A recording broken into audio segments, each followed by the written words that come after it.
Yeah, I mean, it's tough, and it's hard to take, a 26-year-old who just came off the battlefield. This happened Yep. for years with our community, and to be like, "Hey, man, you don't know how to do this." Yeah. He's like, "No, I can do everything that's happening." So, like, what's the first step in getting that person, the instructor, in fixing the instructor, getting the instructor to suck less, So to help the next generation? there's two answers to this. So I'm going to be controversial, guys.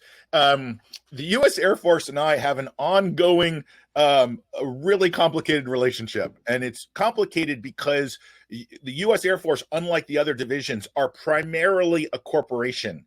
They're primarily set up to buy and sell things. They're not bought to develop humans. Everybody else is sort of develops humans. That's not really what the Air Force, that's not their primary skill set.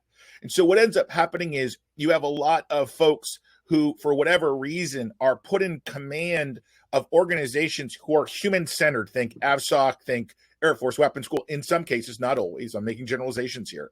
And what they don't know is that the work that's required to make an instructor great is hard to see if you don't know what you're looking for. So they tend to like dismiss things or get rid of things before they fully understand them. So that's we're in arguments on a pretty regular basis about that.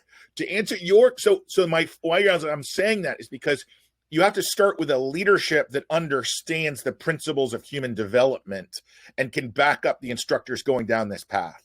To answer your question directly, if I had one piece of advice for people that are going from operator to instructor, it's this.